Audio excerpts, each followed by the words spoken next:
할렐루야. 로마서 봅니다. 오랜만에 보는 것 같아요. 자, 로마서는 사도 바울이 로마에 가기 바로 직전에 먼저 편지를 쓴 것이 로마서입니다. 장제목을 먼저 보겠습니다. 자, 로마서 1장, 2장, 3장은 신이라 그랬어요. 신, 죄에 대한 것이죠. 누구에 대한 죄입니까? 이유전입니다. 자, 1장 이방인의 죄. 이방인들은 어떤 죄를 가지고 있었을까요? 믿지 않는 죄, 그리고 성적인 죄. 세상 사람들은 이건 아무 죄도 아니죠. 그러나 하나님께서 보실 때는 엄청난 죄가 되는 겁니다. 자, 2장은 유대인 죄. 유대인 죄는 뭘까요? 교만한 죄, 그리고 외식하는 죄입니다. 자기들은 스스로 이제 아주 다른 이방 민족보다 굉장히 우월한 그런 민족이라고 생각을 하는 거죠.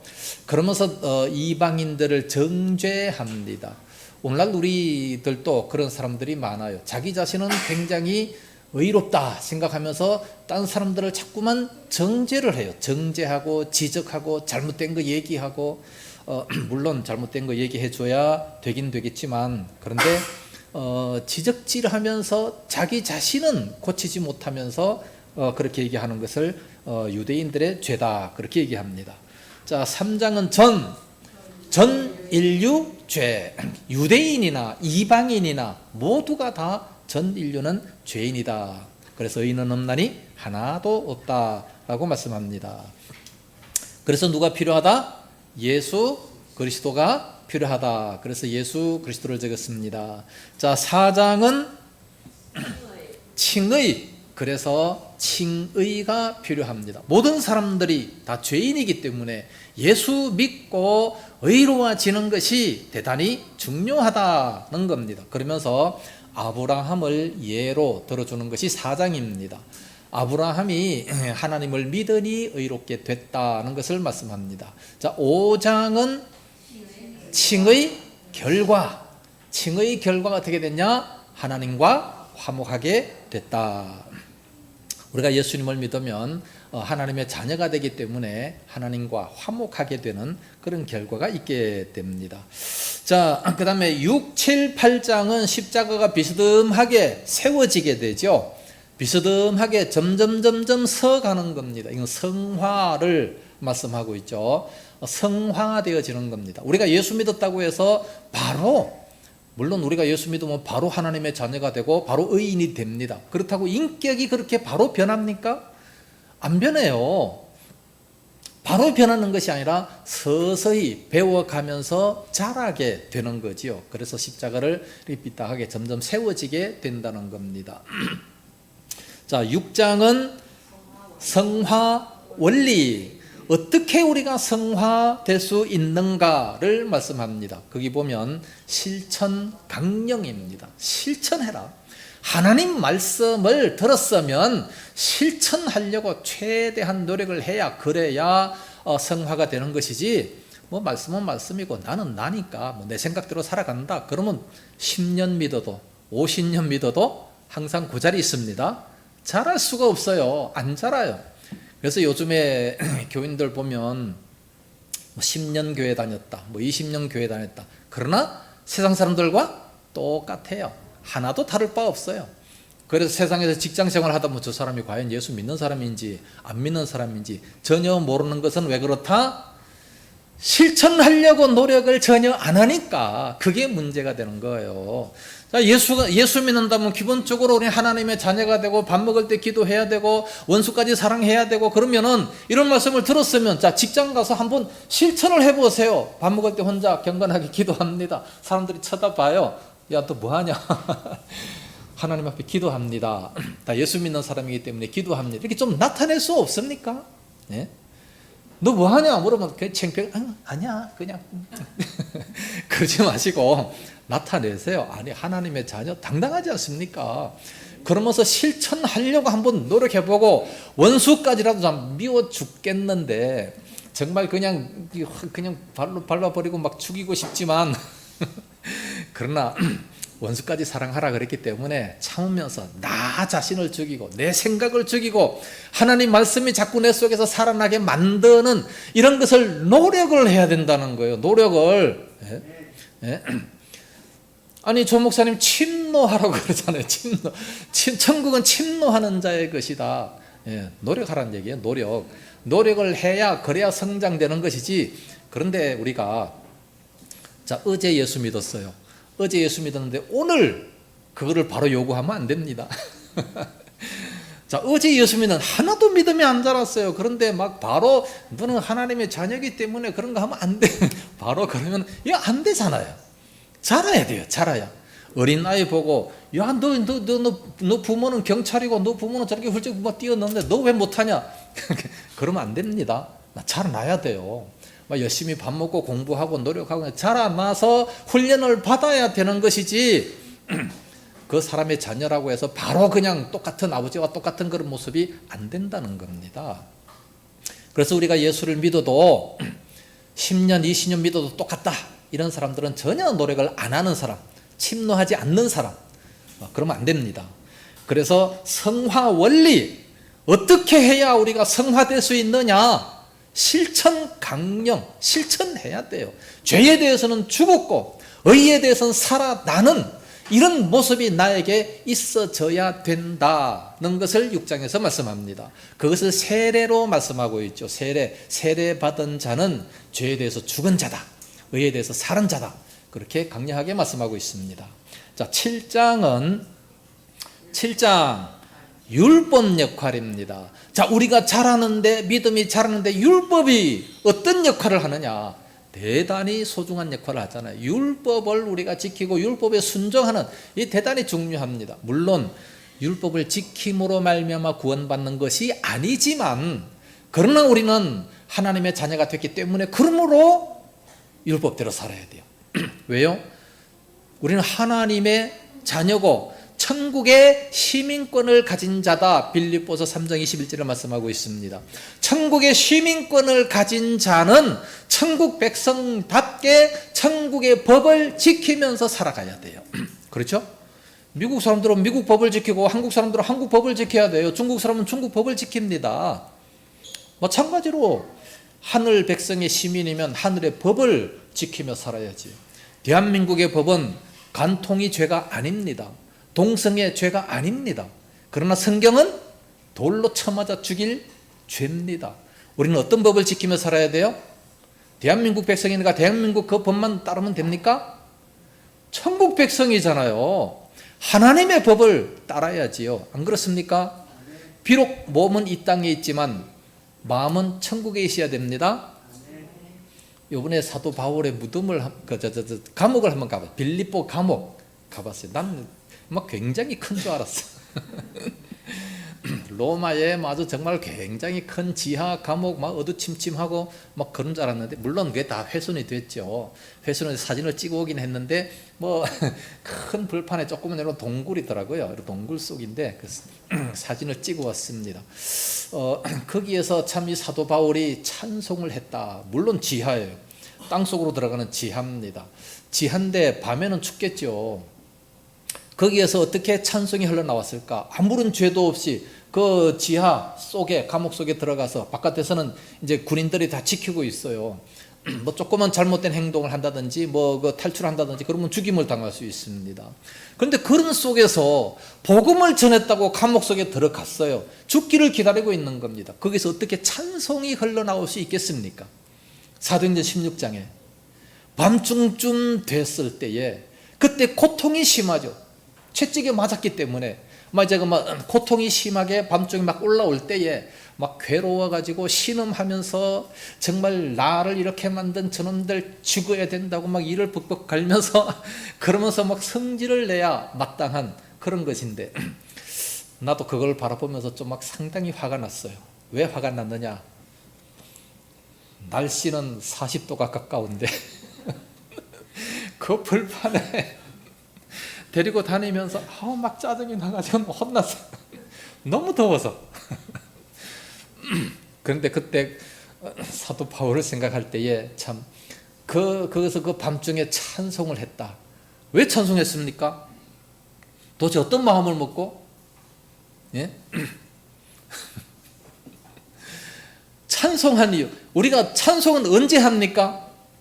야고보서 제5장에 보니까 괴로운 자가 있느냐? 저는 기도할 것이요. 마음에 즐거운 자가 있느냐? 저는 찬송할지니라. 누가 찬송해요? 마음이 막 기쁘면 저절로 막 찬송이 나와요. 그렇죠? 노래가 나오잖아요. 그럼 바울이 그런 감옥 속에서 어떻게 찬송할 수 있었을까? 예? 어떻게 찬송을 할 수가 있겠습니까? 예? 주님만 생각하고, 주님만 생각하니까 주님은 십자가에서 정말 피 흘려 돌아가신 그 주님, 그 생각하니까 찬송이 나와요?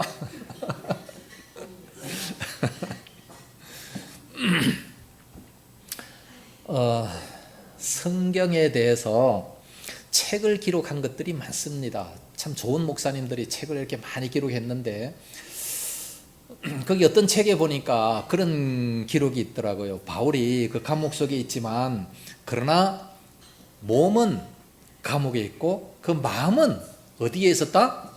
천국에 있었다. 그 마음은 천국에 있었기 때문에 그러므로 찬송이 흘러나오지 않겠느냐, 그렇게 얘기를 합니다. 그러면서 계속해서 그 책에 보니까 오늘날 우리들은 맨션 아파트에 살면서 좋은 구름을 발라가면서 그냥 뭐 온 몸을 완전히 다 저렇게 편하게 그렇게 있으면서도 찬송하지 못한다. 왜 찬송하지 못하느냐?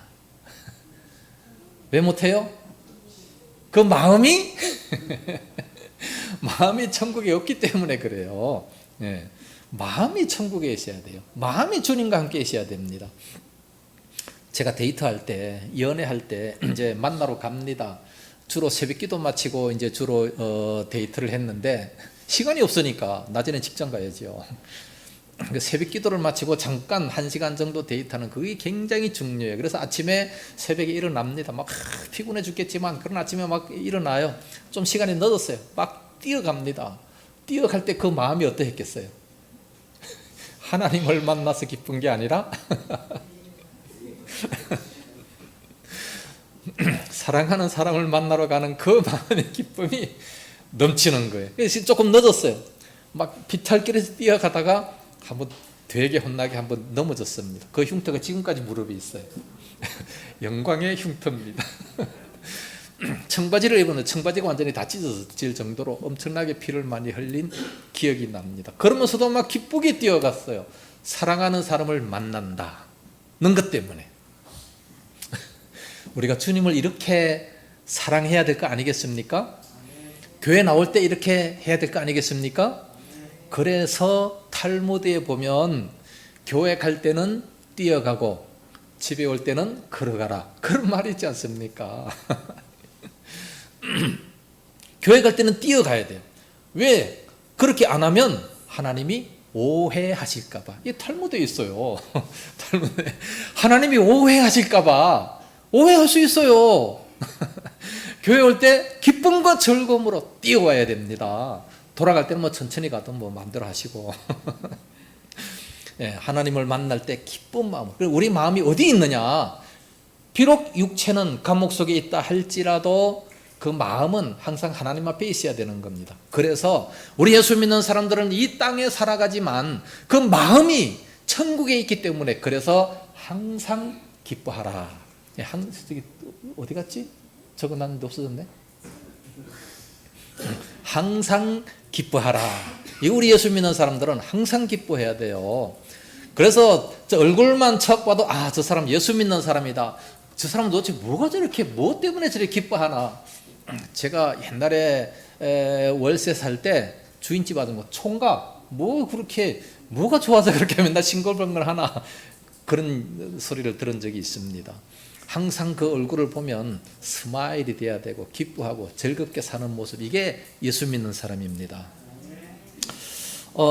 어디 가다가 성화, 성화가 돼야 됩니다. 8장에서는 성령 역할인데, 말씀과 성령님이 함께 해야 그래야 성화가 될 수가 있습니다. 말씀만 가지고서는 성화될 수 없어요. 도올 김용욱이는 영어로 뭐 성경을 강의하지만 그럼에도 불구하고 안 믿는 사람이잖아요. 그런 사람이 성화됩니까? 안 돼요. 그래서 성령의 감동이 있어야, 성경을 읽으면서 성령의 감동이 있어야 그래야 성화가 될 수 있습니다. 그래서 시편 기자처럼 주여 나의 눈을 열어서 주의 법에 기이한 것을 보게 하소서, 시편 119편 9절인가요? 11절 말씀인가? 네, 그런 말씀이 있습니다. 쭉 읽어 18절 말씀. 18절. 이제 자꾸 이 머리가 안 나빠져 가지고 이제 설교하면 안 돼. 자, 그래서 6, 7, 8장은 성화입니다. 성화 원리 실천 강령이고, 7장과 8장은 뭐 율법 역할 그리고 성령 역할, 이런 역할이 있어야 그래야 믿음이 자랄 수가 있다는 것을 말씀합니다. 그 다음에 9, 10, 11장은 이스라엘, IS, 이슬람 아닙니다. 이스라엘. 이스라엘. 똑같이 IS로 시작하지만 이스라엘, 이슬람은 아니고 이스라엘은 어떻게 하느냐. 이스라엘의 과거, 현재, 미래를 말씀하고 있습니다. 이스라엘의 과거는 선택받았다. 현재 복음 거부, 미래 회복 예언. 그것이 바로 9, 10, 11장입니다. 이제 눈이 나빠서 잘 안 보여. 글씨를 왜 저렇게 작게 해놨어요? 좀 크게 해놔요, 보이지? 이제 이게 왜 이렇게 또 바꿔놨어요? 바꿔가지고 그냥 안 보이잖아, 하나도.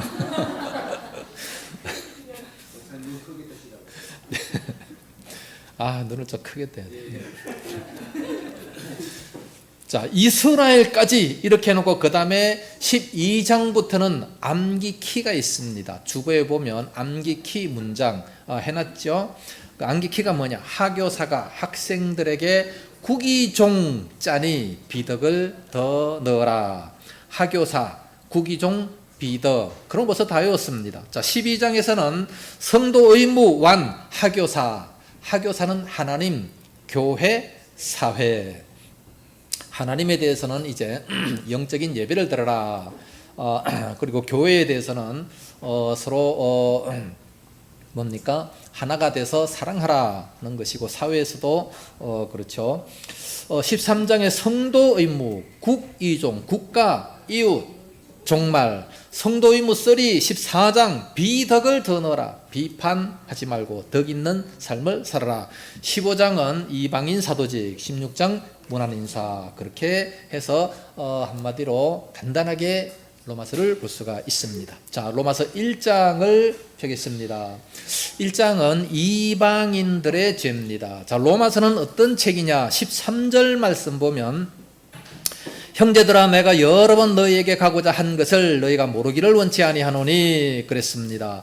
여러 번 너희에게 가고자 했습니다. 바울은 벌써 바울의 고향이 터키입니다. 터키에서 이제 이스라엘로 유학을 가서 거기에서 이제 공부를 하고 가말리엘 문화에서 공부를 했습니다. 그러면서 이제 예수를 믿게 되고 이제 사명이 이제 생겼습니다. 아라비아 광야에서 3년 동안 이제 훈련을 받아 사명이 생겼습니다.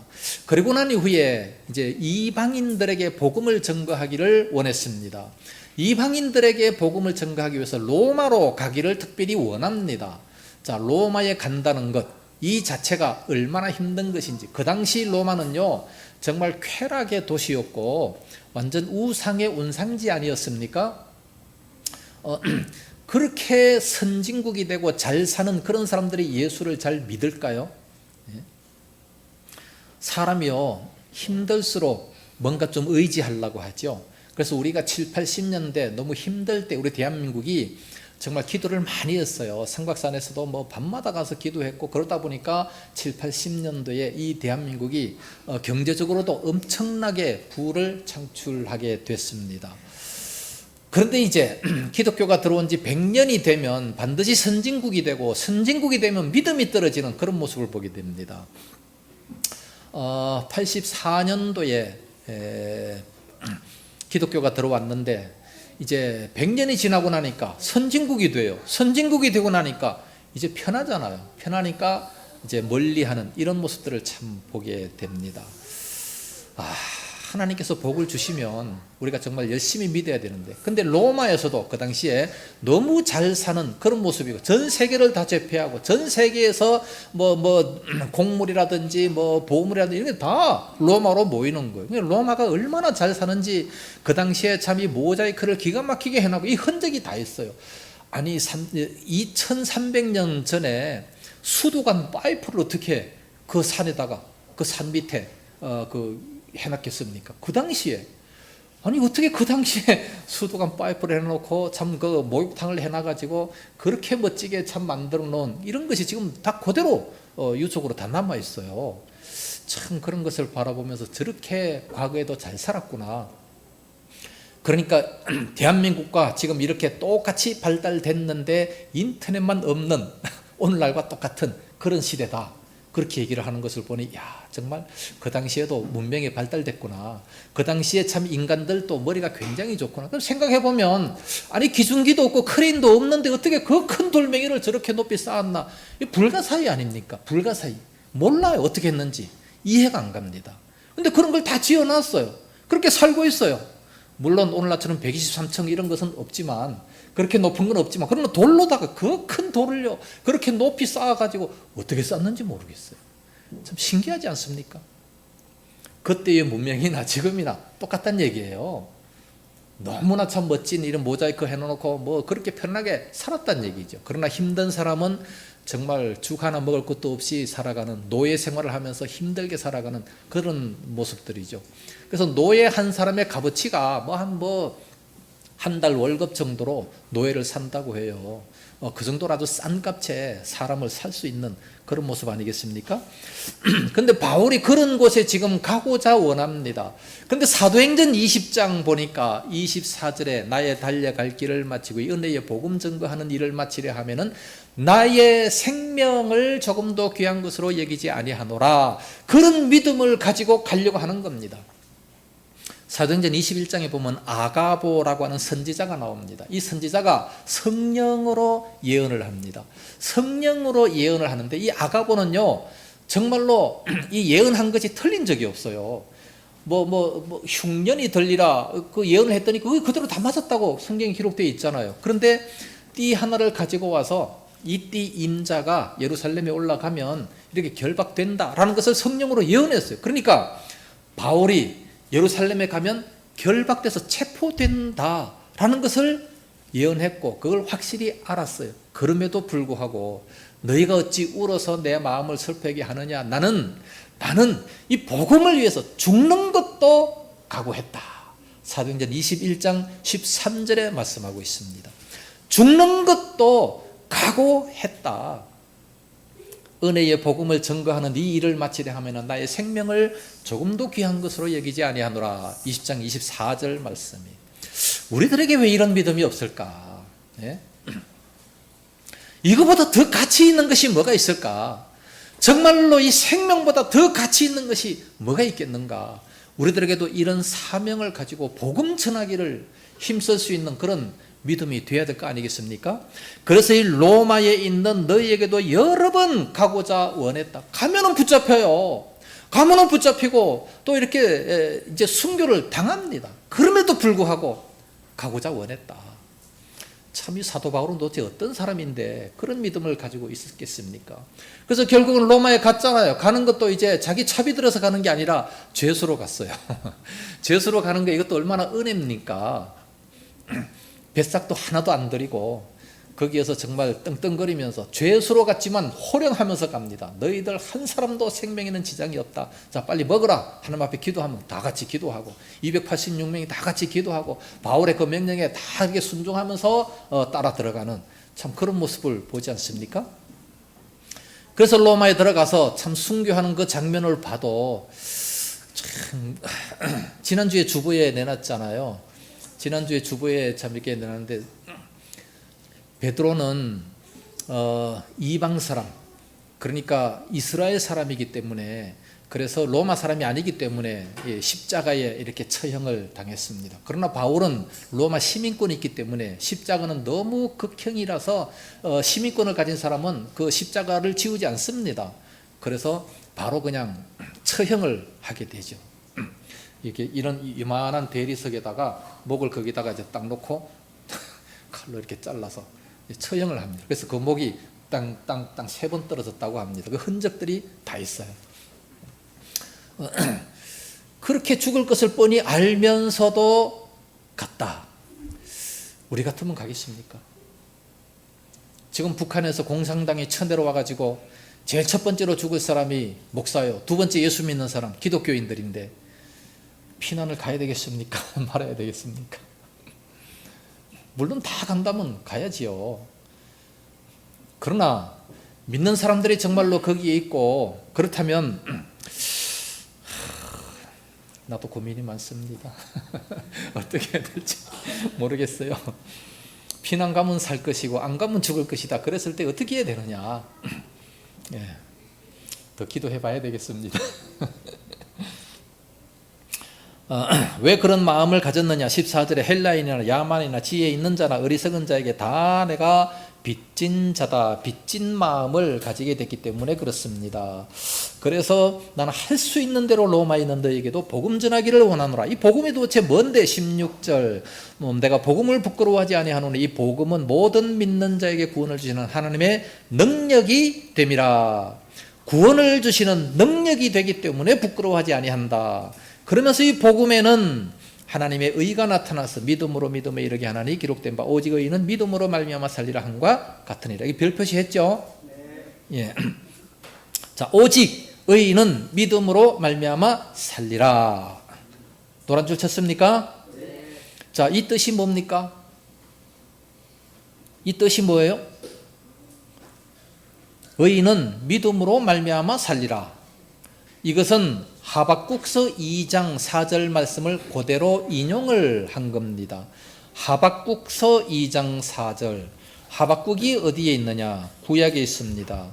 자, 우리 한번 찾아보겠습니다. 하박국서 2장 4절. 자, 성경을 자꾸 찾아야 됩니다.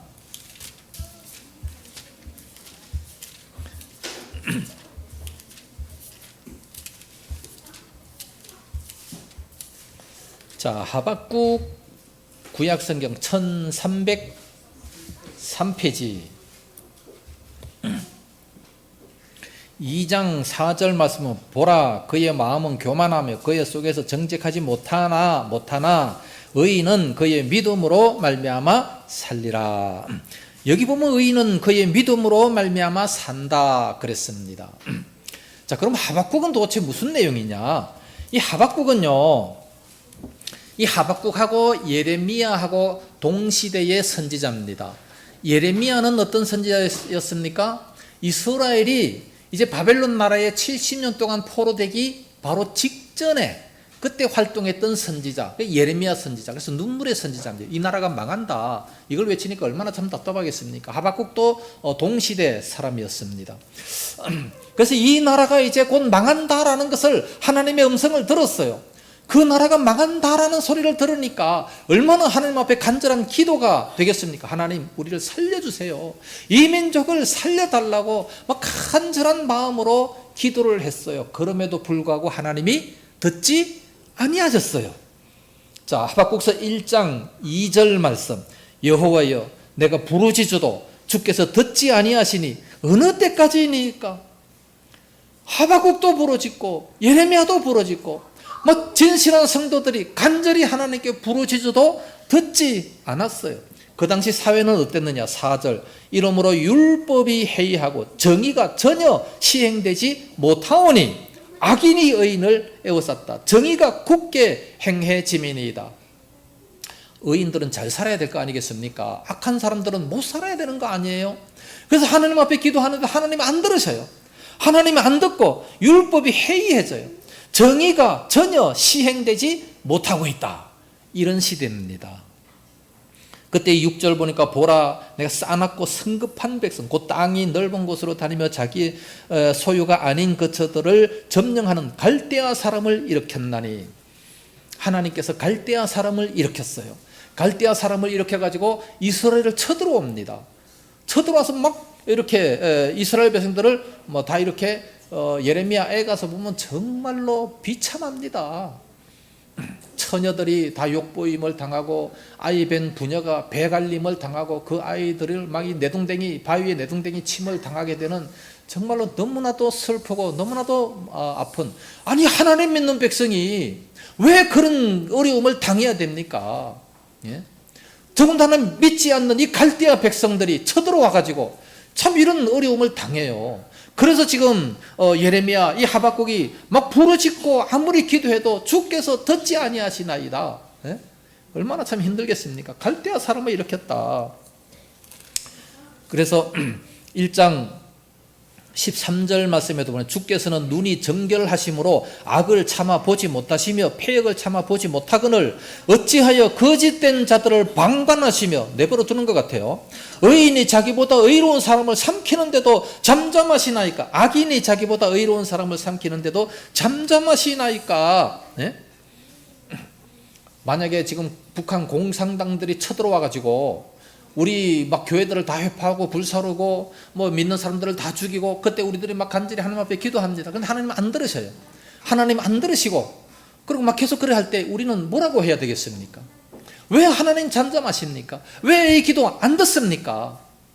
예? 이럴 때 어떻게 해야 됩니까? 그래서 2장 1절에 내가 내 보아서하는 곳에 서며 성루에 서리라. 내가 내게 무엇이라 말씀하시는지 기다리고 바라보며 나의 질문에 대하여 어떻게 대답하실는지 보리라.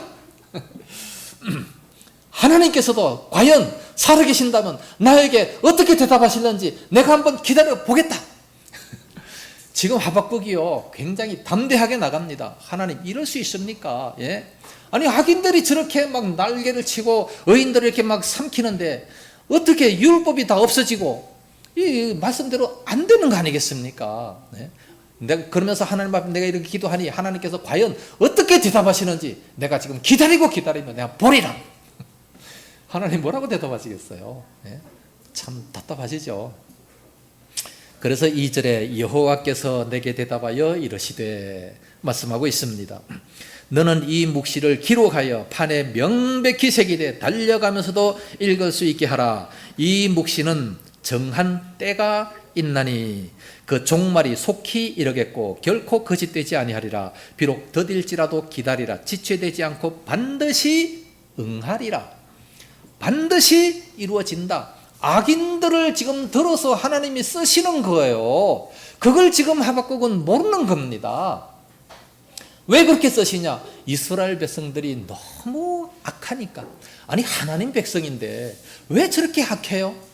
이스라엘 백성들이 너무 악해서 세상 사람들과 하나도 다를 것이 없고 그냥 빈익부 부익부 빈익빈 식으로 그렇게 살아가고, 있는 자는 한없이 그냥 떵떵거리며 살고 없는 자는 너무 비참하게 살아가고 11조도 다 떼어먹고 주일 성수도 없고 지 맘대로 살아갑니다. 그래서 몇 번 망한다고 그 선지자들을 계속 보내고 또 보내도 안 듣습니다. 그래서 마지막으로 예레미야 선지자를 보내면서 이제는 때가 늦었다.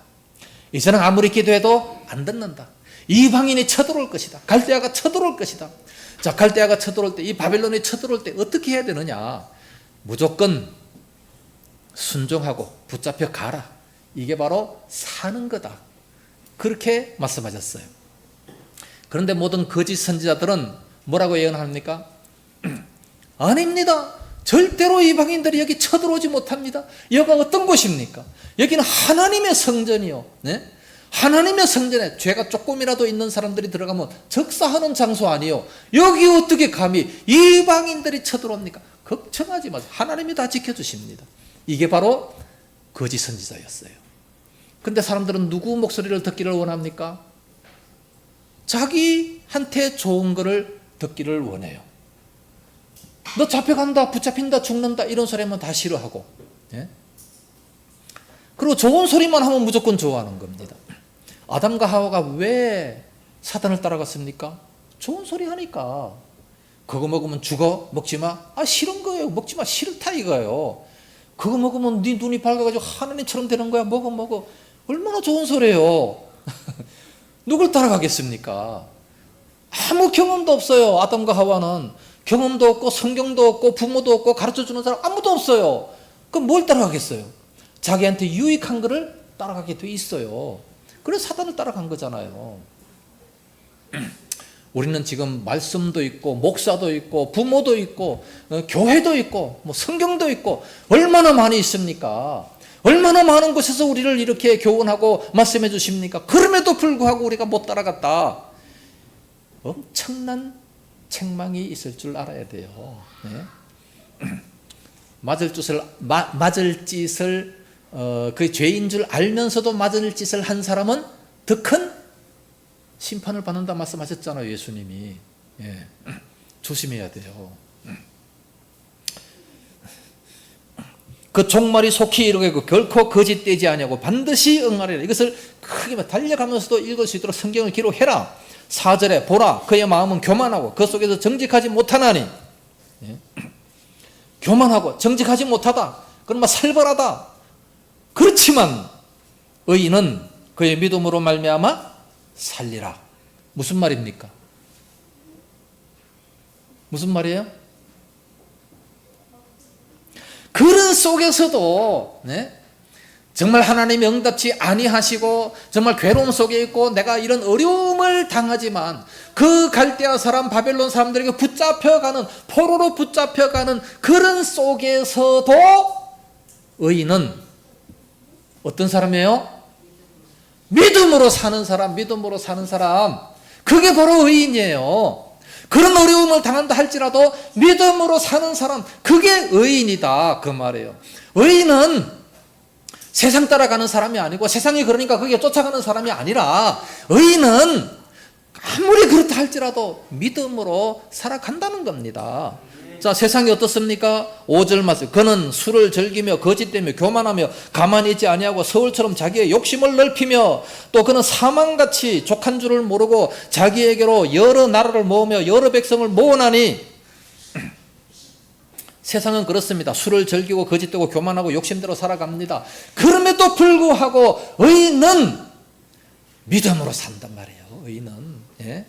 그게 바로 의인입니다. 그게 바로 예수 믿는 사람이에요. 이 말씀을 인용해서 지금 로마서 1장 17절에 말씀하고 있습니다. 오직 의인은 믿음으로 말미암아 산다.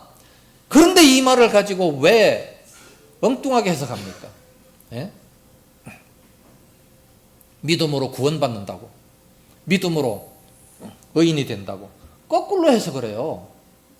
전부 다 지금 그렇게 신학자들이 해석하고 있지 않습니까? 예? 로마서 1장 17절 이 말씀 가지고 믿음으로 이루어진다 이렇게 얘기를 해요. 아니요, 의인은 믿음으로 산다는, 그런 어려운 상황 속에서도 의인은 믿음으로 산다는 얘기, 그게 바로 로마서 1장 17절 말씀입니다. 하박국이 이 말씀을 깨달았어요. 아, 그런 어려움 속에서도 포로로 붙잡혀가는 그런 상황 속에서도 의인이니까 믿음으로 살아간다, 이것을 깨달았어요. 깨닫고 난 이후에 그렇게 불평이 많던 하박국, 그렇게 왜 응답 안 하십니까? 왜 하나님 응답 안 하십니까? 이런 하나님이 참 율법이 다 해이해지고 율법이 없는 것처럼 살아가는 하나님께서 과연 내게 어떻게 응답하시는지 내가 기다리고 있습니다. 막 이제 이런 성질 내면서 그렇게 딱 기다리고 있는데 하나님이 그렇게 다 말씀하시고, 더 악한 자들을 일으켜서 그 믿는 자들이 잘못 살아가는 것을 징계하시고 그리고 그들도 망하게 한다. 그래서 그 바빌론 나라 오래 가지 않았어요. 바로 망했어요. 다니엘서 5장에 보면 바로 망합니다. 네? 그 나라가 바로 망해요. 이것을 깨달은 하박국이 하박국서 3장 17절에 뭐라고 말씀하고 있습니까? 예? 하박국서 3장 17절에 그것을 깨닫고 난 다음에 얼마나 찬송을 합니까? 그것을 깨달을 때의 16절, 내가 들었으므로 내 창자가 흔들렸고 그 목소리로 말미암아 내 입술이 떨렸도다. 우리가 무리를 치러 오는 환난 날을 내가 기다림으로 썩이는 것이 내 뼈에 들어왔으므로 내 몸은 내 처소에서 떨리는도다. 이제 포로로 잡혀가는 그것을 생각할 때 떨리죠. 그러나 하나님의 그 음성을 또 깨달았어요. 깨닫고 난 이후에 17절, 비록 무화과 나무가 무성하지 못하고 포도나무에 열매가 없고 감람나무에 소출이 없고 밭에 먹을 것이 없으며 우리의 양이 없으며 외양간에 소가 없을지라도 나는 여호와로 말미암아 즐거워하며 나의 구원의 하나님으로 말미암아 기뻐하리로다. 이런 믿음을 가지게 됐던 거예요. 그러니까 우리가 하나님의 그 뜻을 깨달으면 아무리 힘들고 아무리 어려운 그런 상황 속에 있다 할지라도 이런 노래가 나올 수밖에 없는 거예요. 네. 힘들고 어렵습니까? 하나님의 뜻을 깨달으세요. 하나님의 뜻을 깨달으면 어떻게 해야 돼요? 성경을 읽으세요. 그러면 돼요.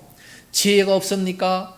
지혜가 없다면 물론 기도하면 하나님이 주시는데 이 성경을 우리가 파고들어야 돼요. 이 성경은 느헤미야 10장 25절인가요? 바로 하나님의 지혜다. 이 성경이, 이 말씀이 하나님의 지혜이기 때문에 성경 말씀을 읽으면 우리가 하나님의 지혜를 내가 습득하게 되는 거예요. 내가 얻게 되는 겁니다. 그렇기 때문에 하나님의 지혜 같은 그런 지혜를 내가 가질 수 있게 되는 거죠.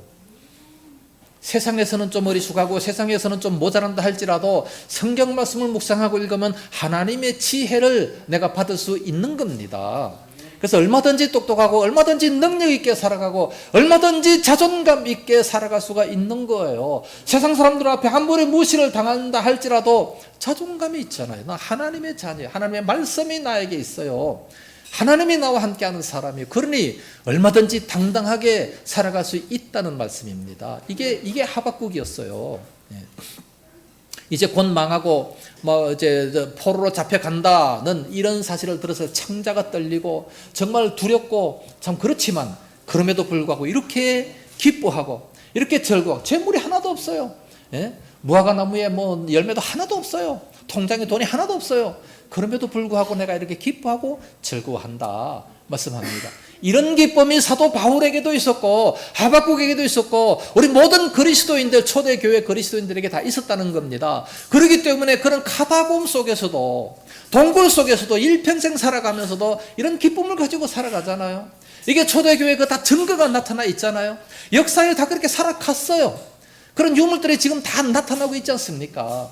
믿음 없는 사람들 제발 좀 카타콤 속에 들어가서 좀 구경 좀 하고 오세요. 예? 그 가서 좀 이렇게 여행도 좀 하시고 그 속에 들어가서 단 하루만 좀 살다가 오시면 감사가 넘치게 될 겁니다. 예? 그래서 의인은 믿음으로 살아갑니다. 우리의 생활이 어떠하든지 간에 우리의 생활이 아무리 힘들고 어렵다 할지라도 돈이 하나도 없어도 그래도 믿음으로 살아가요. 그게 의인이에요. 그게 예수 믿는 사람이에요. 예? 세상 따라가지 마시고 예? 돈이 없다고 그냥 풀이 푹 젖어가지고 예? 그러지 마시란 말이에요. 왜 웃어요?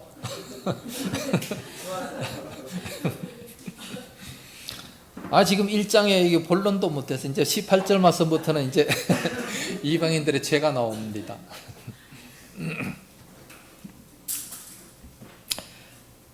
이방인들의 죄가 나오고 그 다음에 성적인 죄악이 나옵니다. 이것도 할 말이 많은데